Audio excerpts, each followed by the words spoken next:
we were, just to begin with, our division was down in the southern part of France.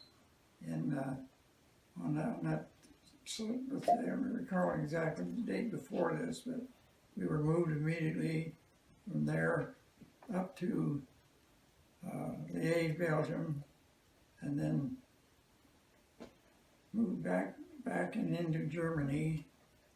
I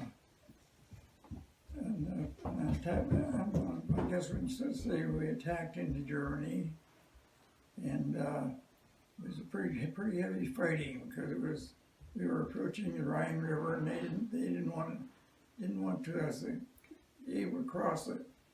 But we, not me myself, but eventually they made it to the only bridge that was sound anymore, and they got that bridge, and they moved several divisions in to cross it and hold into Germany. I didn't reach that far. I got on the 2nd of March. We were fighting, and I had a bazooka trying to get to a tank that they had dug in, but it didn't succeed too well. The guy that was carrying the bazooka rockets for me, he was killed, and the shell that hit more or less behind him, several parts of the shell, or shrapnel as you call it, hit me also. I still wasn't able to move a lot. I had something, I got a piece in my face and several pieces across my head, and I was trying to get the bazooka and get it leveled on that tank, because I was really irritated because the fellow was killed. He was a friend of mine, of course, and he had just told me maybe 3 or 4 weeks previous that he had gotten a letter from his mother that his brother had been killed.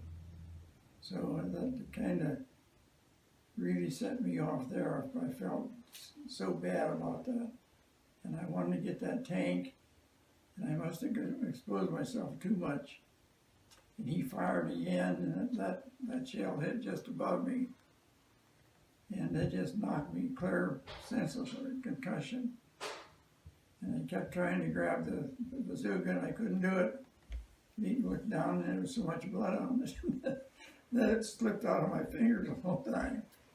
But anyway, medics got to me, and I kept telling him I need that bazooka, and he told me, no, you don't need it any longer. Somebody else got it and took it to the, imagine, I don't know where he went with it, but he got the bazooka and the rockets, and I was out of it altogether then.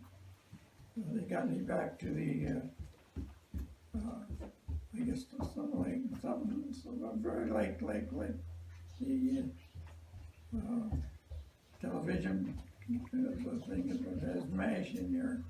We were taken back to a tent like that.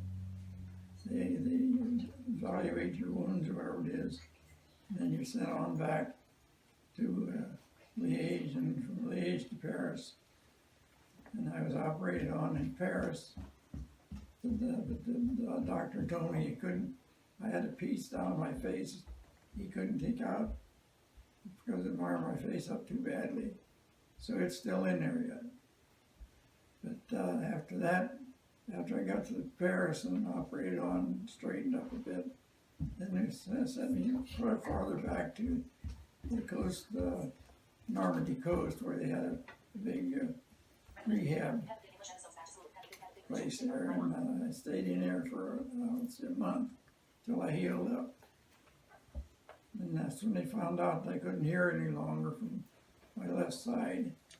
So they decided to put me on what they call limited duty. And I was on that, worked on that, but I didn't mind it too much. It included 5 young ladies that were actresses, or you might say one dancer, and that sort of thing. So I was with them until come time for me to go home, which was probably the following year.